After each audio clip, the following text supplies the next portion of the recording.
ಇವತ್ತು ಬಿಜೆಪಿ ಪಕ್ಷ ವೋಟ್ ಚೋರಿ ಮಾಡ್ತಾ ಇತ್ತು. ಅದರ ಜೊತೆಗೆ ಸೀಟ್ ಚೋರಿಯನ್ನು ಕೂಡ ಮಾಡಲಿಕ್ಕೆ ಪ್ರಾರಂಭ ಮಾಡಿದೆ. ವೋಟ್ ಚೋರಿ ಮತ್ತು ಸೀಟ್ ಚೋರಿ ಪ್ರಜಾಪ್ರಭುತ್ವಕ್ಕೆ ಒಂದು ದೊಡ್ಡ ಆಘಾತವನ್ನ ಉಂಟು ಮಾಡಿದೆ. ಇದು ಪ್ರಜಾಪ್ರಭುತ್ವಕ್ಕೆ ಮಾಡಿದಂತಹ ದೊಡ್ಡ ಒಂದು ಡೆಂಟ್ ಅಥವಾ ಇದು ಪ್ರಜಾಪ್ರಭುತ್ವಕ್ಕೆ ಒಂದು ಕಳಂಕವನ್ನ ತಂದುಕೊಟ್ಟಿದೆ. ಜನರು ಪ್ರಜಾಪ್ರಭುತ್ವದಲ್ಲಿ ವಿಶ್ವಾಸವನ್ನ ಕಳೆದುಕೊಳ್ಳುವ ಮಟ್ಟಕ್ಕೆ ಈ ಒಂದು ಎರಡು ಸಂಗತಿಗಳು ಇವತ್ತು ನಡೆದಿದ್ದಾವೆ.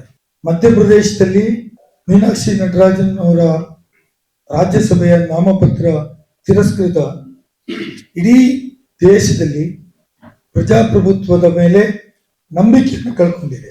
ಒಂದು ನಾಮಿನೇಷನ್ ರಿಜೆಕ್ಷನ್ ಮಾಡಿದ ಕ್ರಮ ದೇಶದಲ್ಲಿ ಯಾವ ರೀತಿ ಇನ್ನು ಮುಂದೆ ನಾಮಪತ್ರವನ್ನು ಸಲ್ಲಿಕೆ ಮಾಡಬೇಕು, ಚುನಾವಣೆಗೆ ನಿಲ್ಲಬೇಕು, ಅಲ್ಲಿಯೇ ಕತ್ತರಿ ಹಾಕುದಾದ್ರೆ ಚುನಾವಣೆಯ ಪ್ರಕ್ರಿಯೆ ಯಾಕಿರ್ಬೇಕು ಅಂತ ಹೇಳುವುದ್ರ ಬಗ್ಗೆ ಸಾವಿರಾರು ಸಾಲು ಪ್ರಶ್ನೆಗಳು ದೇಶದ ಎಲ್ಲಾ ರಾಜಕೀಯ ಪಕ್ಷದ ಮುಂದೆ ಇದು ನಡೀತಾ ಇದೆ. ಜಾರ್ಖಂಡ್ ನಲ್ಲಿ ಇನ್ನೊಂದು ಕಡೆ, ಜಾರ್ಖಂಡ್ ನಲ್ಲಿ ಬಿಜೆಪಿ ಬೆಂಬಲಿತ ಇಂಡಿಪೆಂಡೆಂಟ್ ಕ್ಯಾಂಡಿಡೇಟ್ ಪ್ರಮೀಳಾ ನಾಥ್ವಾನಿ ಇವರ ನಾಮಪತ್ರದಲ್ಲಿಯೇ ಬೇಕಾದಷ್ಟು ಡಿಸ್ಕ್ರಿಪೆನ್ಸಿ ಇರ್ತದೆ, ನಾಮಪತ್ರವೇ ಅಸಂಬದ್ಧ ಇರ್ತದೆ. ಅದನ್ನು ಸರಿ ಮಾಡಲಿಕ್ಕೆ ಅವರಿಗೆ ಅವಕಾಶ ಮಾಡಿಕೊಟ್ಟು ಆ ನಾಮಪತ್ರವನ್ನ ಸಕ್ರಮ ಎಂದು ಹೇಳುವ ಮಟ್ಟಕ್ಕೆ ಬಿಜೆಪಿಯ ಆಡಳಿತ ವರ್ಗ ಬಂದ್ರೆ ಇದು ಪ್ರಜಾಪ್ರಭುತ್ವದಲ್ಲಿ ನಂಬಿಕೆ ಇರಬೇಕೋ ಬೇಡವೋ?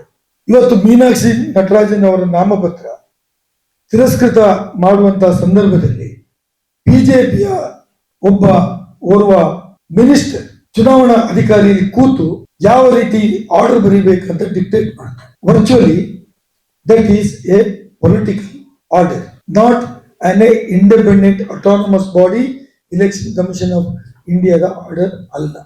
ಈ ರೀತಿ ಮಾಡಿರುವುದರಿಂದ ಈ ದೇಶದಲ್ಲಿ ಪ್ರಜಾಪ್ರಭುತ್ವದ ಮೇಲೆ ನಂಬಿಕೆ ಕಳೆದುಕೊಳ್ಳುವಂತಹ ಕೆಲಸ ಬಿಜೆಪಿಯವರು ನಿರಂತರವಾಗಿ ಈ ರಾಜ್ಯದಲ್ಲಿ ಈ ದೇಶದಲ್ಲಿ ಮಾಡಿಕೊಂಡು ಬಂದಿದ್ದಾರೆ.